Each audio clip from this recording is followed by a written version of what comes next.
예, 우리 지난 한 주간 우리 각처에서 믿음으로 사시다가 오시는 줄로 압니다. 이 장마가 지면서 옥상에 저희 이제 본당이 이제 시스템 에어컨이라 해서 그 위에 이제 실외기도 있는데 그 안에 뭐 칩도 들어가 있는 모양이에요.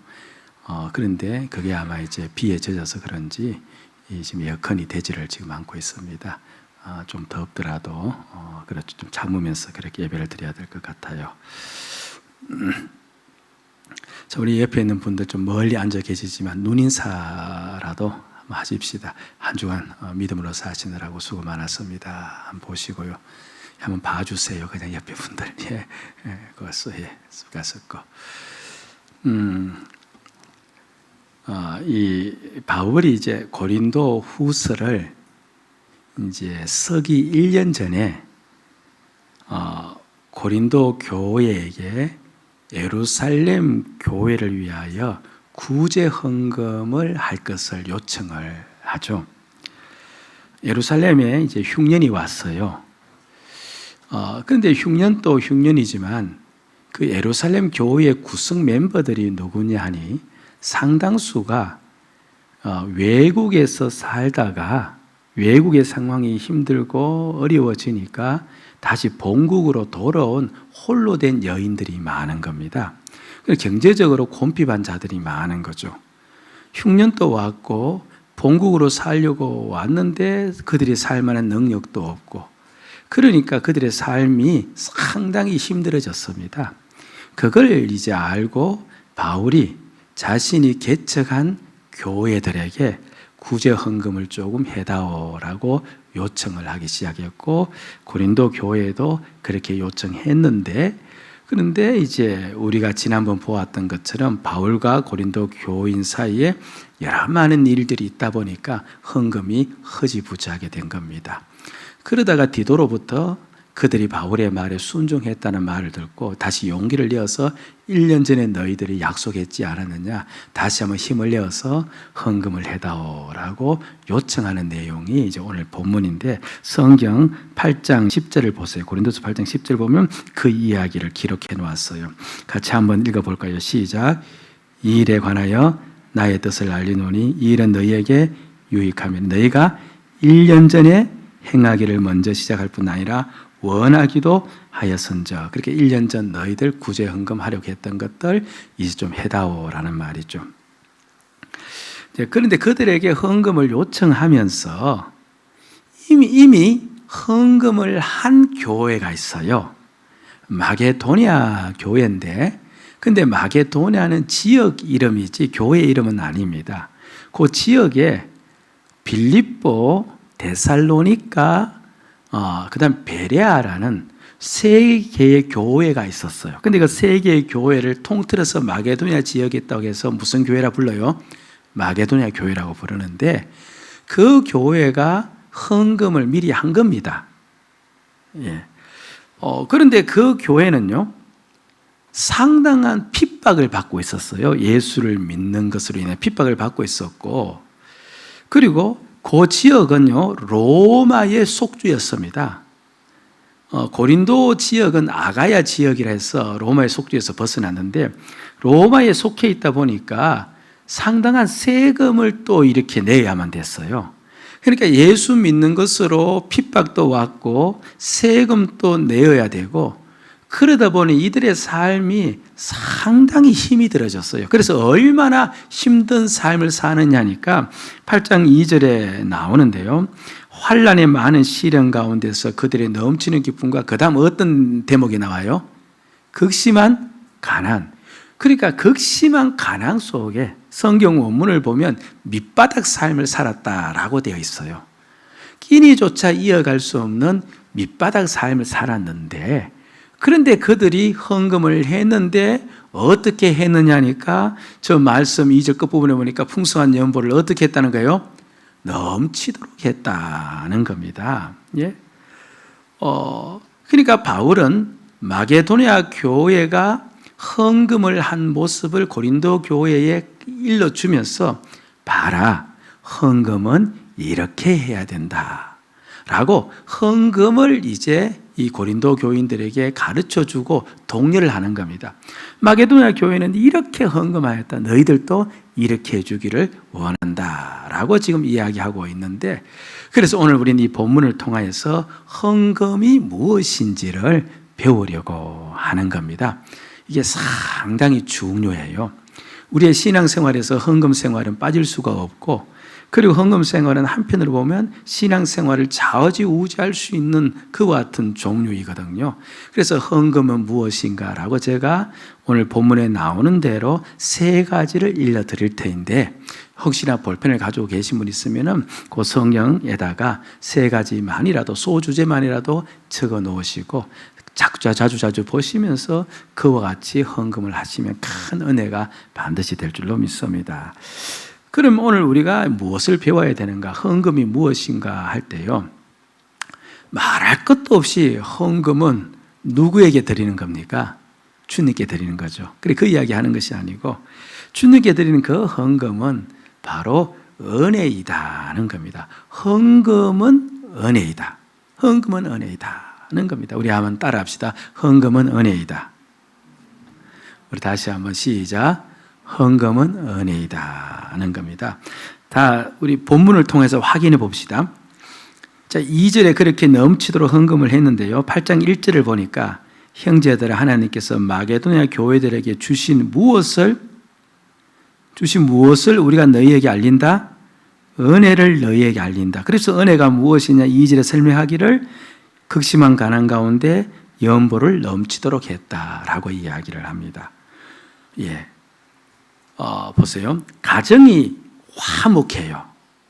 우리는 그렇게 화목할 때 이것이 무엇이라는 건 하나님의 은혜라. 사업이 잘 돼요. 하나님의 은혜죠. 자녀가 잘 자라요. 하나님의 은혜입니다. 열심히 그렇게 헌금했는데 하나님의 물질의 축복을 우리에게 부어주었어요. 하나님의 은혜입니다. 이것은 이해가 금방 되어져요. 그렇죠. 열심히 내가 주를 위해서 살았는데 주님이 나에게 보상해 주셔서 내 삶에 형통함을 주었더라. 헌금 많이 했는데 주께서 갚아주시더라. 그러면 이것이 하나님의 은혜임을 알게 되어지는데, 그런데 오늘 말씀은 힘들고 어려운 삶을 사는 가운데 그들이 힘에 지나도록 풍성한 헌금을 한 것 그 자체가 무엇이라는 거예요? 그것이 바로 하나님의 은혜라고 이야기하는 겁니다. 이게 여러분 쉽게 이해가 되어져요? 보세요. 부자들은요, 한번 힘을 내어서 힘에 지나도록 헌금을 해도요, 금방 회복을 할 수 있고, 그리고 그렇게 해도 큰 타격을 안 입어요. 워낙에 가진 것이 있어서.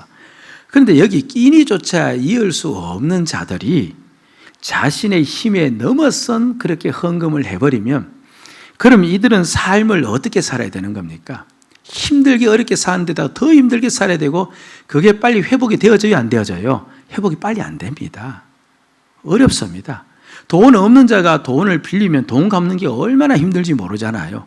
그와 똑같이 이것은 상당히 힘든 삶을 살아갈 수밖에 없는 그와 같은, 그렇죠, 이제 일이 되어지는 거예요. 그런데 성경 말씀을 보니까 그렇게 극심한 가난 가운데 넘치는 그와 같은 헌금을 한 그것을 보면서 그게 바로 은혜이다, 은혜이다라고 이야기를 하죠.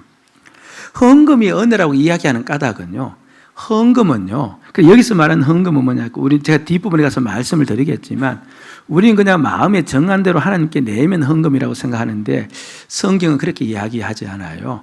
내가 힘대로, 또는 내 힘에 지나도록, 이것이 이제 기본 원칙을 삼고 그렇게 하는 그 헌금, 그것에 대해서 이제 일러주고 있는데, 여하튼 헌금이 그렇게 할 때 은혜다 하는 겁니다. 왜 은혜가 됐냐니까요. 보세요. 내가 그렇게 여기 이제 그 마게도냐 교회처럼 힘에 지나도록 하려면요, 반드시 헌금은 주님께 하는 거잖아요. 그러니까 주님께 하니까 반드시 주님을 사랑을 해야 돼요. 여러분, 이 세상 가운데 가장 귀한 것이 있다면 그게 뭡니까? 뭐예요? 돈이잖아요. 돈이 없으면 우리 생계를 이어갈 수 없고, 그리고 돈 때문에 또 우리가 살아갈 수 있는 삶의 여유가 생기지 않습니까? 돈이 참 귀하고 중요합니다. 그래서 세상 사람들이 가장 사랑하는 대상이 뭐예요? 돈인 겁니다. 세상 사람들이 가장 의지하고 가장 사랑하는 그 돈을 내가 힘에 지나도록 그렇게 주님께 내려면은 누구를 더 사랑해야만 됩니까? 주님을 더 사랑해야만 되는 겁니다. 그리고 주님을 사랑을 하려면요, 또 한 가지 전제가 있는데 그냥 사랑할 수는 없잖아요.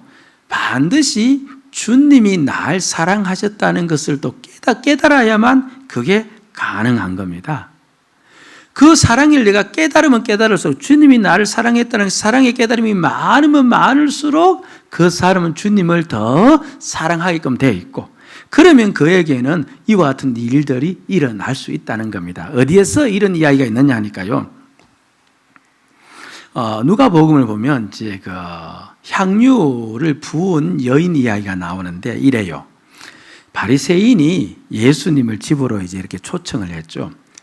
그래서 예수님이 이제 식사를 하고 계시는 중에 갑작스럽게 문을 열고 한 여인이 등장합니다. 그런데 동네 사람들이 전부 다 알고 있는 여인이에요. 바로 죄인인 여인이다라고 성경에 기록되었는데 다른 말로 장녀입니다. 장녀인 여인이 그 집안에 쑥 들어오는 겁니다. 그러니까 깜짝 놀랐죠.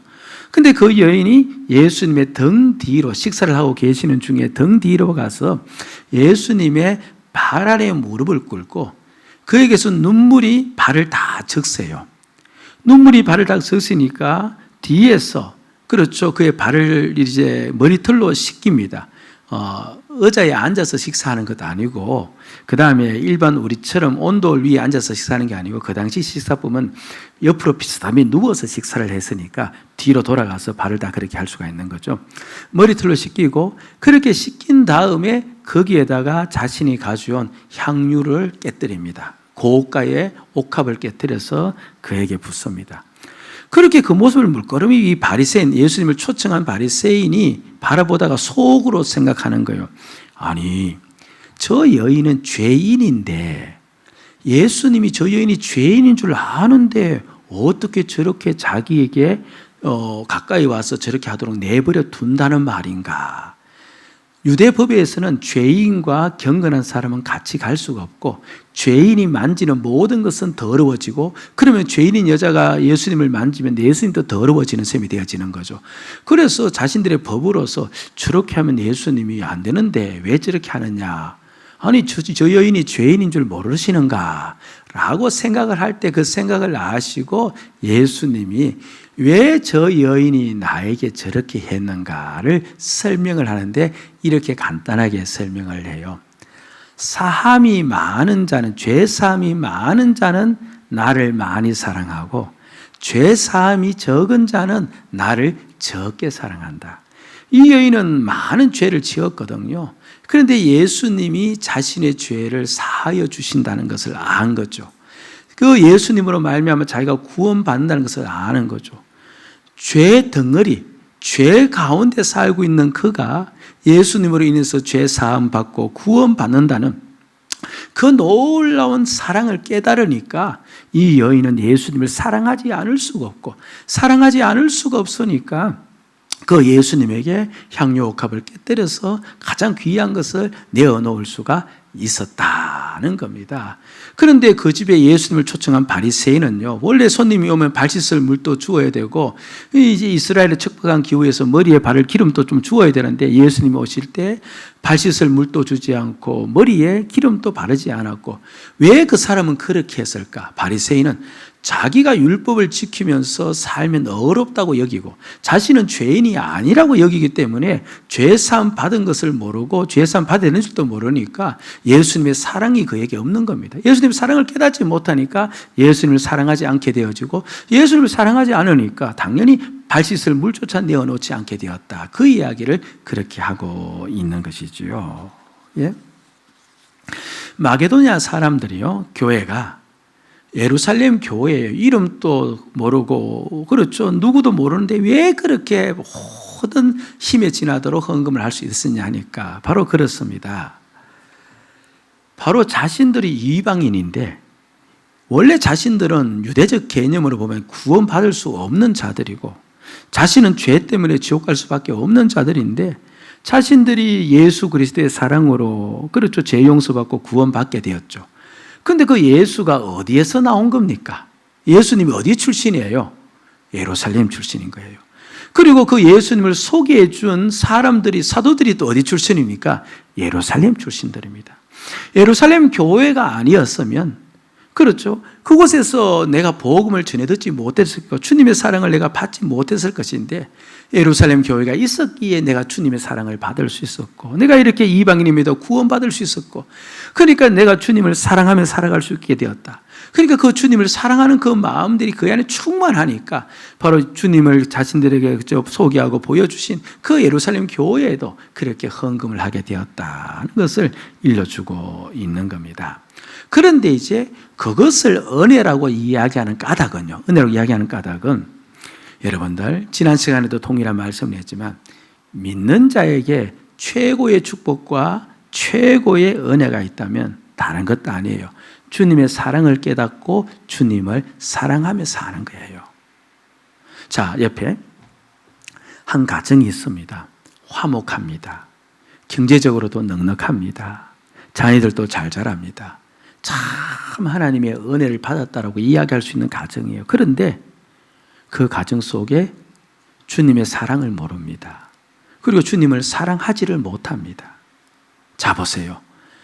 모든 것이 다 갖추어져서 하나님의 은혜를 받다 손 치더라도 주의 사랑도 잘 모르고 주님을 사랑하지 않고 그렇게 살아가는 가정이 있다면 실제로 그럼 그 가정을 주님의 은혜를 받았다라고 이야기할 수 있는 가정인가? 물론 은혜는 받았죠. 그런데 깊이 따져보면 그 은혜의 본질이 빠져 있는 겁니다. 내가 주님 사랑 깨닫고 내가 주님 사랑하며 사는 것, 주님이 왜 우리에게 오셨고 주님이 왜 날 사랑하셔서 그렇게 돌아가셨는가? 그 까닭은 내 가정을 안정시켜주기 위해서, 내 가정의 경제를 나아지기 위해서가 아니라 나와 함께 사랑하며 살기 위해서인 거예요. 나도 너를 내 몸을 주어서 사랑하고 너도 나에게 몸을 주어 사랑하고 우리 그렇게 서로 깊이 사랑하며 살자. 그렇게 하기, 그것 때문에 주님이 우리에게 오셔서 지금 또 네 안에 살아 계시는 것 아닙니까? 그러니까 은혜는 다른 게 은혜가 아니에요. 내가 지금 주님 사랑 깨닫고 온 힘으로 주님을 사랑하며 살고 있으면은 지금 그 사람은 은혜를 받은 거예요. 큰 은혜 속에 있는 겁니다. 그런데 그 사랑하니까 그 사랑이 무엇으로 나타날 수밖에 없는 겁니까? 주님께 자신의 모든 것을 드리는 것으로 나타나지 않을 수가 없는 겁니다. 여러분들, 우리가 자녀를 사랑하니까 자녀에게 모든 걸 다 내어놓지 않습니까? 또는 내 인생을 내가 사랑하니까 내 인생을 위해서 모든 걸 다 내어놓지 않습니까? 사랑하는 대상에 다 내어놓듯이 그렇게 모든 것을 다 내어놓는 그게 바로 사랑의 표시니까, 결국 헌금 자체가 은혜이다. 내가 그렇게 헌금하고 있는 것이 은혜이다. 그렇게 이야기를 하고 있는 겁니다. 여러분들이 어떤 환경 가운데 힘을 다해서 주님께 헌금하고 있지 않습니까? 그게 바로 하나님의 은혜임을 믿으셔야 돼요. 아멘? 꼭 믿으셔야 됩니다. 내가 지금 하나님의 은혜 가운데 있구나, 하나님의 은총 속에 있구나 하는 것을 꼭 믿으시고 감사할 수 있어야 되는 거죠. 자, 그럼 두 번째 이제 헌금은 무엇이냐니까, 헌금은요, 자신을 드리는 것이다 하는 겁니다. 자, 두 번째 하면 또 첫 번째를 잊어버린 분이 계세요. 첫 번째는 헌금은 무엇이에요? 은혜예요. 두 번째 헌금은 자신을 드리는 것이다 하는 건데 5절 말씀으로 가봅니다. 5절. 자, 주목하기 위해서 같이 한번 읽어봅시다. 시작. 우리가 바라던 것뿐 아니라 그들이 먼저 자신을 주께 드리고 또 하나님의 뜻을 따라 우리에게 주었도다. 자, 다시 한번 주목해서요. 우리가 바라던 것뿐 아니라 그들이 먼저 무엇을 주께 드렸대요? 자신을 드렸다. 이들은요, 헌금을 한 거예요. 그런데 성경에서는 헌금을 했다고 이야기하지 않고 무엇을 드렸다는 거예요? 자신을 드렸다는 겁니다. 자신을 드렸다는 겁니다. 여기에 나오는 헌금이라는 이 단어요, 영어 성경을 보면요, 오프링이라고 되어 있는데 이게 그죠? 우리 식으로 이 돈을 드리는 것, 헌금이 이제 금액을 주님께 올리는 거잖아요. 이게 아니라 그 단어는 그냥 드리는 거예요. 드리는데 두 번째 그 영어 단어의 두 번째 의미가 뭐냐니까 재물이에요. 재물입니다. 그러니까 재물을 그렇죠 주님께 드리는 것, 그걸 이제 우리는 어떻게 번역을 한 겁니까? 헌금이라고 번역한 겁니다. 그런데 사실은 그게 자신인 거예요. 왜냐니까 이스라엘 사회에서, 유대 사회에서 재물은 무엇을 뜻하느냐니까 보세요. 재물을 가지고 와서 그 재물에다가 머리에 손을 얹고 안수를 해요. 자신의 죄를 전가시키는 거예요. 그 죄를 전가시킨 그 재물을 불에 태워서 죽여버리는 겁니다. 그러면 그 재물은 죽기는 죽는데 사실은 누가 죽는 것이 되어져요? 자신이 죽는 것이고, 그리고 자신의 죄를 전가시켰으니까 바로 자신을 대표하는 것이 그 재물이 되어지는 겁니다. 그게 바로 영어 성경에서 그렇죠 헌금으로 되어 있는 겁니다. 그러니까 헌금은요 나 자신을 주님께 드리는 것이라는 겁니다. 여러분들, 유대 백성들에게 하나님께서요 너희가 나에게 재물을 가져올 때 흠없고 티없고 점 없는 것을 가져와야 된다라고 누누이 강조해요.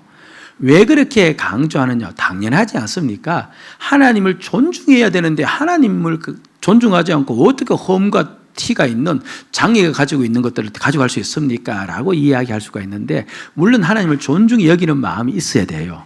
그런데 그렇게 가져오라고 하는 까닭은요 다른 게 아니고, 하나님이 우리를 자신의 자녀를 삼을 때요 성경에 보면 흠없고 티없고 점 없는 자로 우리를 다 만들어 놓은 거예요.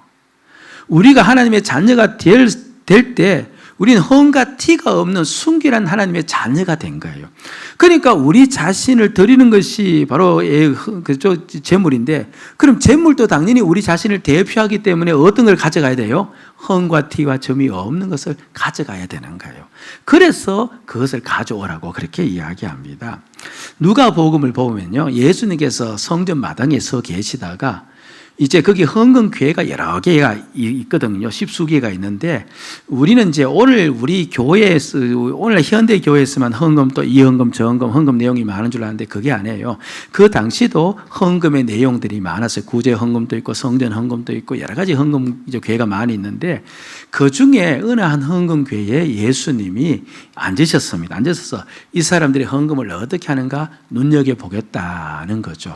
여러분들 꼭 기억하셔야 돼요. 하나님 우리 헌금 하는 모습을 지켜보고 있는 것이죠.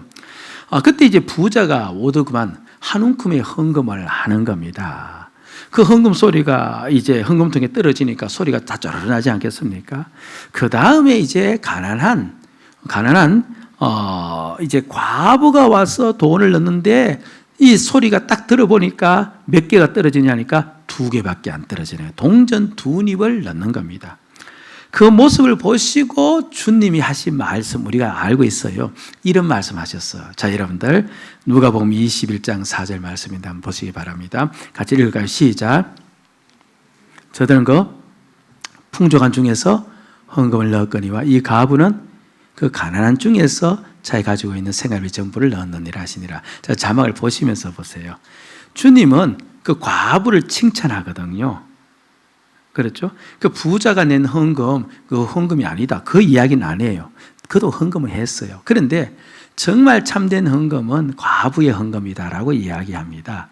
왜 과부가 온전한 헌금을 했느냐라고 이야기할 때 어떤 부분은 저 본문을 보면서 되게 무서워해요. 생활비 전부를 넣은 과부를 보고 칭찬한다면 그럼 오늘 우리도 어떻게 헌금해야 된다? 생활비 전부를 바쳐야 되는가 보다. 그렇게 생각하시는 분이 가끔 있는데 어느 누구도 상식적으로 그렇게 생각할 수도 없는 거죠. 그렇죠. 주님은 우리 위해서 서기 위해서 우리에게 돈을 주었는데 다 바치러 갈 리가 어디 있겠습니까?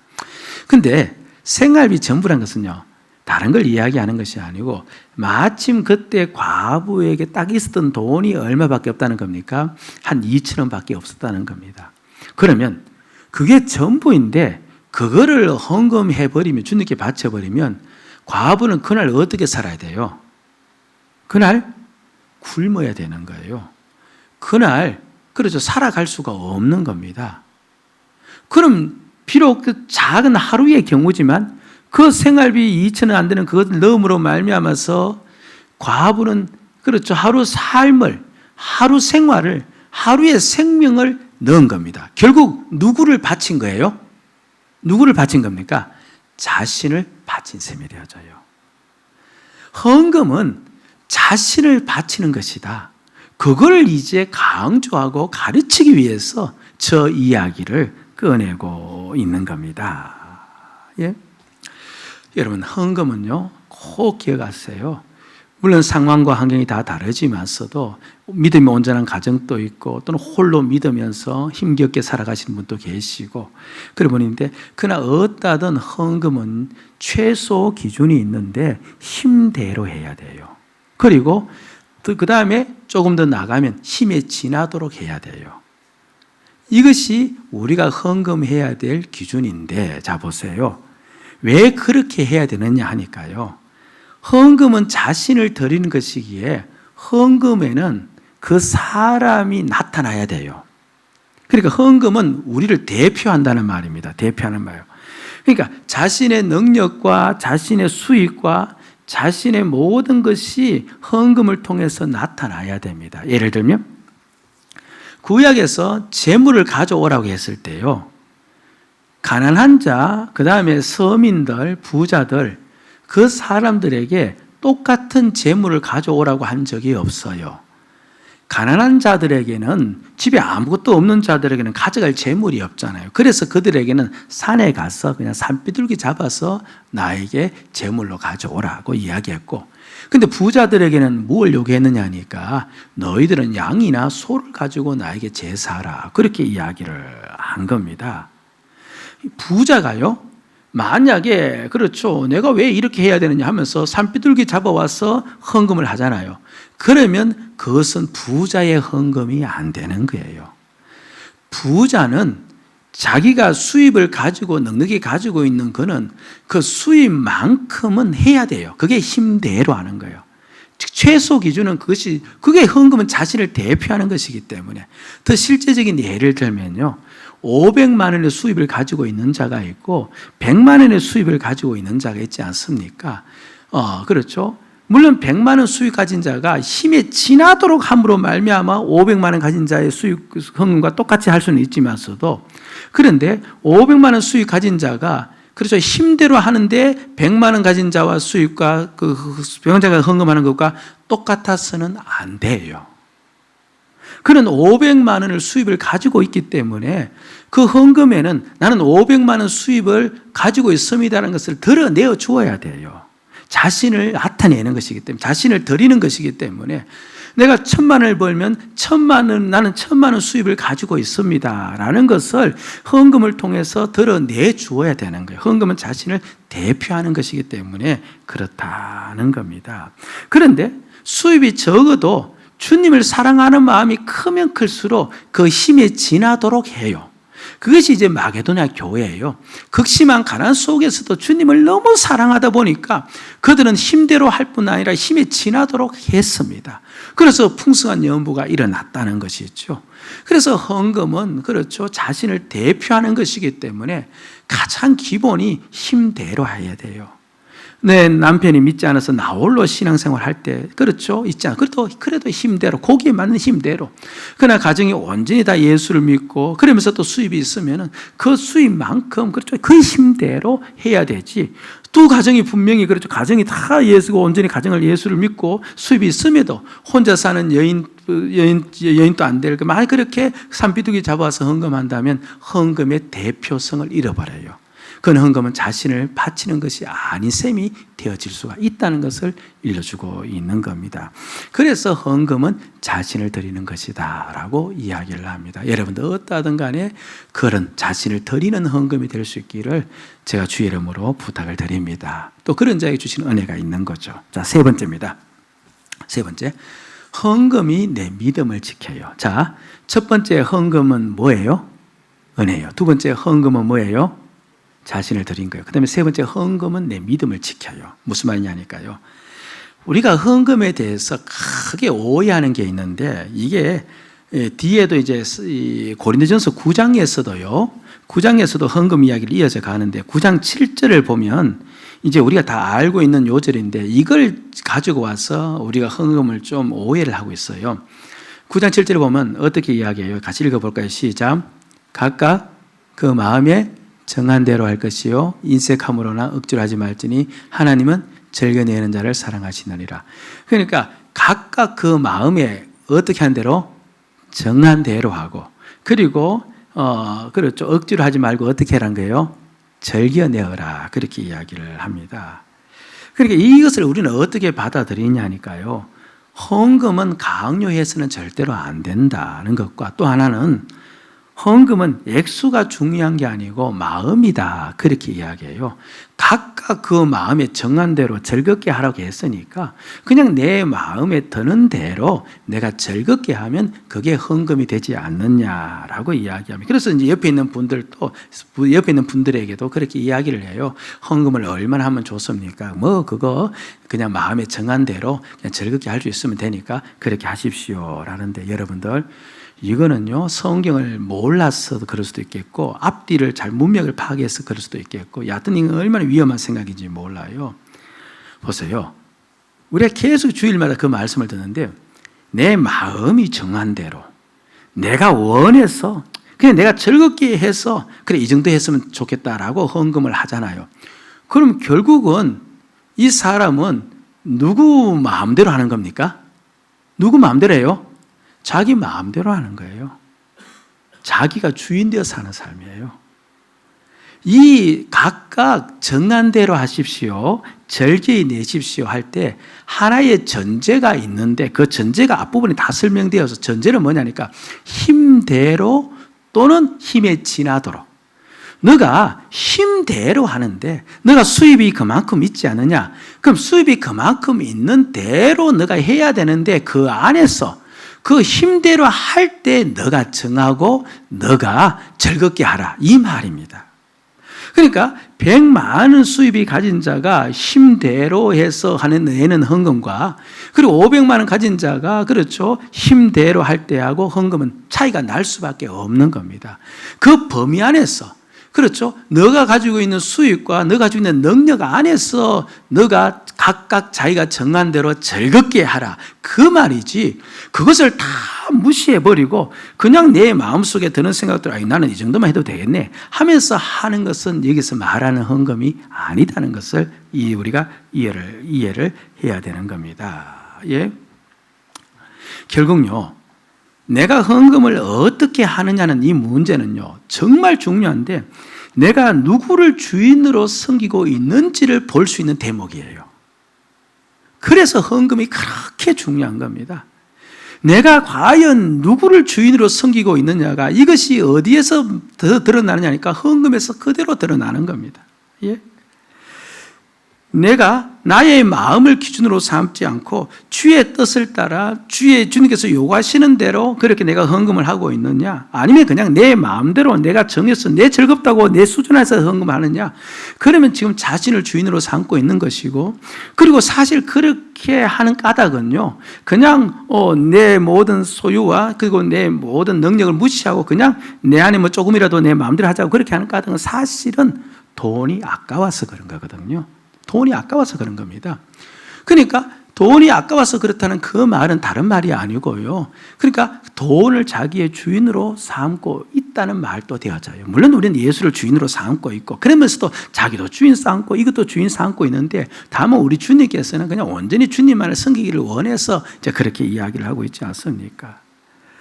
정말 이 돈이 내 인생의 목자가 되어지고, 그리고 이 돈이 내 삶을 푸른 초장으로 이끌어 준다고 내가 믿고 있으면요, 믿고 있으면은 당연히 우리가 그렇죠, 힘대로 못해요. 못합니다. 그렇게 하면 오히려 더 큰일 날 것 같아요. 그러니까 돈이 나의 재물이, 돈이 나의 주인이 되어서 그렇죠, 내가 살아갈 때 우리는 그렇죠, 힘대로 하지 못하는 거죠. 그러니까 반대로, 그러면 헛다든 간에 내가 힘대로 하고 그리고 내 힘에 지나도록 하려고 하면은요, 그럼 반드시 그것이 이제 주님을 바라보고 주님의 마음으로 하는 것이기 때문에 그 사람의 믿음은 지켜지는 거예요. 그리고 그 안에서 그 사람의 믿음은 자라게끔 되어 있는 겁니다. 그러니까 헌금은요, 누가 주인인지를 볼 수 있는 대목이기도 하고, 동시에 그 사람이 지금 믿음으로 사는지 안 사는지도 보여주는 대목이기도 하고, 또 그렇게 헌금해 나갈 때 그 믿음은 지켜지는데, 제가 한번 이야기해 볼게요. 여러분 이게 격한 말 같을지라도 그냥 크게 그렇죠. 우리가 시험 들지 마시고 들어보세요. 환란이 오잖아요. 환난이 심하게 왔을 때요, 여러분들 끝까지 믿음을 지키는 자가 누굴까요? 물론 그거 어떻게 합니까? 할 때 그래도 대충 알 수 있어요. 그렇죠? 온 힘으로 헌금을 하는 자는요, 환난 중에서도 믿음을 지켜요. 그런데 그렇게 하지 않는 자들은 환난 가운데 얼마든지 넘어갈 수가 있어요. 있습니다. 왜 그런가 하니까 바로 그 헌금이 우리의 믿음을 자라게 만들고 그 헌금을 함으로 우리의 믿음이 또 보존될 수 있기 때문에 이렇게 헌금이 중요하다는 것을 일깨워주고 있는 거죠. 예. 자녀들이 진정 믿음으로 살기를 우리가 원한다면요, 어떠든 간에 헌금하는 법을 가르쳐 주어야 돼요.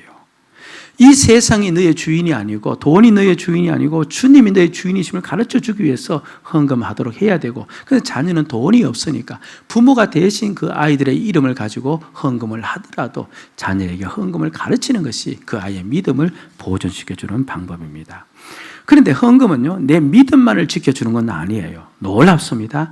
내 재정을 주님이 보호해 주세요. 마태복음 6장 20절, 여러분 이 말씀 들었던 말씀이지만 오늘 이 말씀 깊이 한번 마음속에 새기고 가시고 얼마나 위로가 되는지 몰라요. 같이 한번 읽읍시다. 시작. 오직 너희를 위하여 보물을 하늘에 쌓아두라. 거기는 좀이나 동록이 해하지 못하며 도둑이 구멍을 뚫지도 못하고 도둑질도 못하느니라. 저 자막을 보시면요, 19절에는요 이 땅에 보물을 쌓아두면 종과 동록이 해하여서 없어진다는 그 말하고 하늘에 보물을 쌓아두라 저 말을 하거든요. 자 보세요. 저 9절 한번 보시고 합니다. 우리는 예수를 주로 믿잖아요. 아멘. 그럼 주님의 말씀도 진리임을 믿죠. 아멘. 주님의 말씀이 진리임을 믿으면 저 말씀도 진리임을 믿죠. 그렇죠. 그러면 저 말씀대로 하면요, 우리가 주님께 드린 그 모든 예물은 절대 안전하다는 겁니다. 주님이 은행이 되어서 우리 돈을 받아서 사용하는 건 아니잖아요. 주님이 무엇 빌려서 우리에게 돈을 요구합니까? 그런데 저 말씀을 보면 분명히 이야기합니다. 너희들이 주님께 드린 모든 헌금은 절대 안전하다. 그리고 주님이 그걸 쓰실 필요가 없는 헌금이기 때문에 반드시 그 헌금은 너희들에게로 돌아가는 것이다. 이런 것을 가르쳐주고 있는 겁니다. 우리가 주님께 드린 모든 예물들, 힘을 다하여 힘들어 낸 그 모든 예물들 절대 없어지는 것 아닙니다.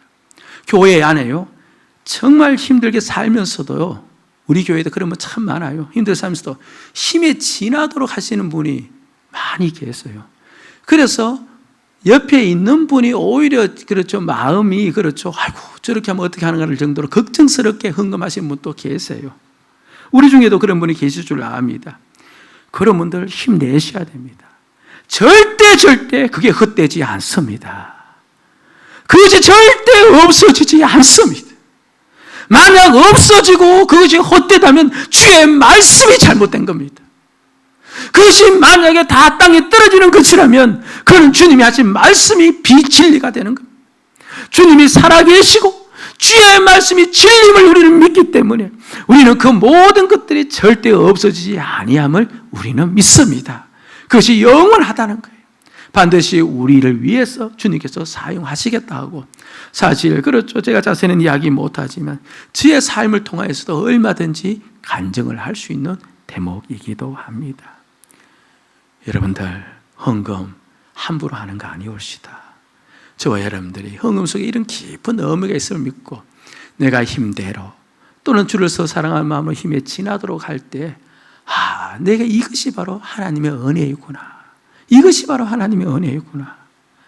그리고 이 헌금은 나를 드리는, 그리고 나를 대표하는 것임을 믿고 주님이 나를 받으시는구나 믿으시고 그렇게 살아갈 때 내 믿음 주 안에서 자라고, 그리고 주님께서 내 믿음을 보존시켜 주시고 심지어 내가 드린 그 모든 헌금이 땅에 떨어지지 않도록 우리 주님께서 지키고 계시다는 사실을 꼭 기억하시면서 저와 여러분들의 헌금 생활을 통하여서 믿음이 더욱더 온전해질 수 있는 그 은혜가 있기를 주의 이름으로 축복을 드립니다. 아멘. 기도하십시다.